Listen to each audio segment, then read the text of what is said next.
I must say, this parent, whoever asked this question, she's already answered quite a bit of her own queries. And subhanallah, she has also understood the fact that it's her regulation that needs working rather than the kids being the problem or the kids' behavior being an issue. So I understand living in a foreign country gets very challenging.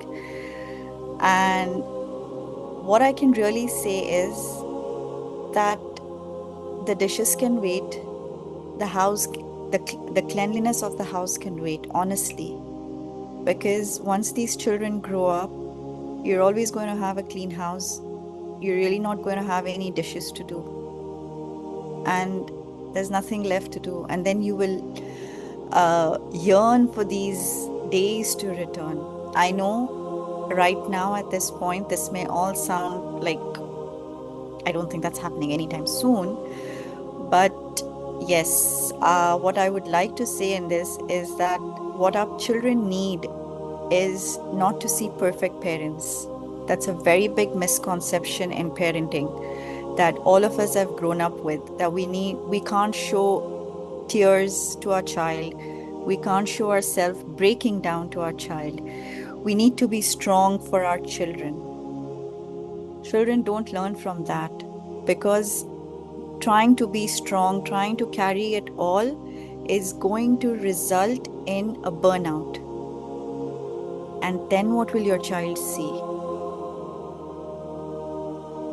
So you stood strong, you managed everything for years and years and years, and then finally you have that breakdown. And then standing back again is going to be a big challenge. What did your child learn from this? So what your child needs to see is how, when my parent is dysregulated, how does she regulate herself and get back?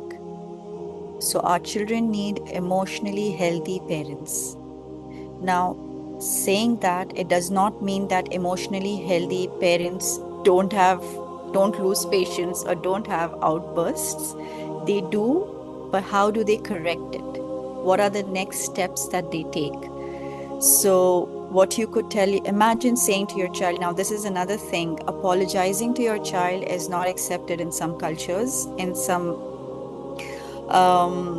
countries, cultures, I would say, they find it very disrespectful. That why does a parent have to go and apologize to a child?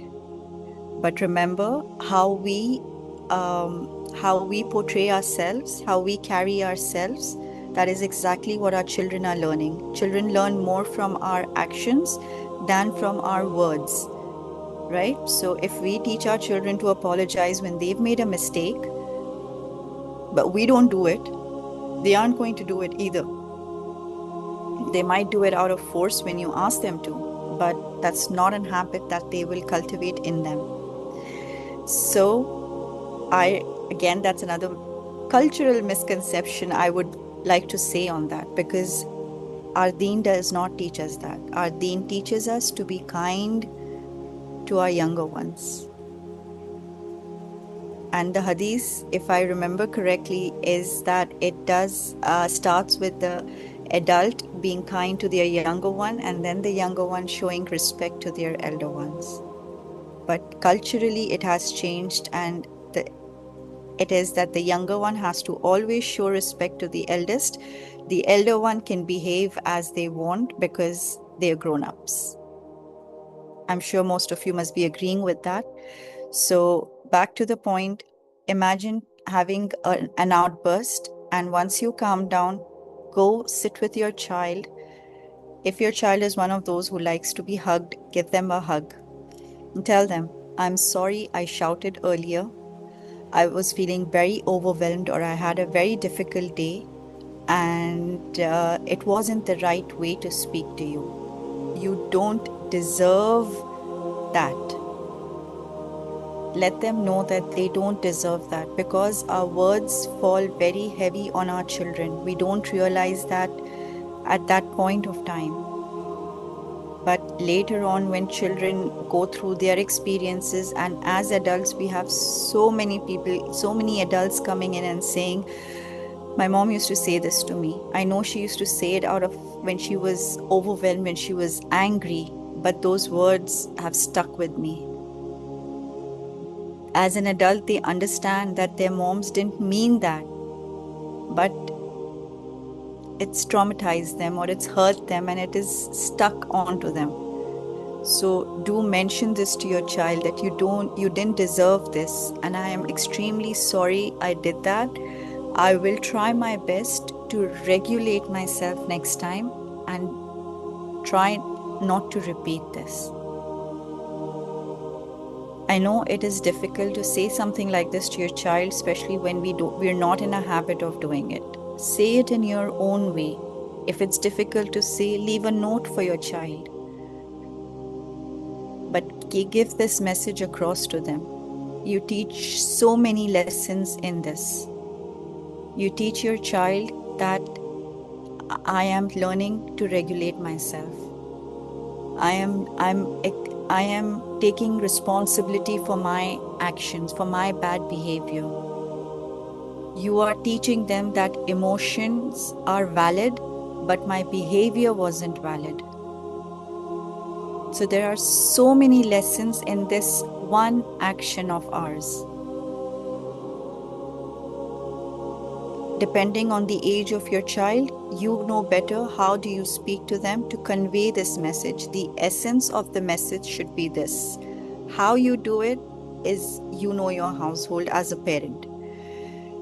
And what I would say is try every day to give some time to yourself. If it is really difficult where you don't have any external help, what I would suggest is short mind holidays for yourself where you can recharge.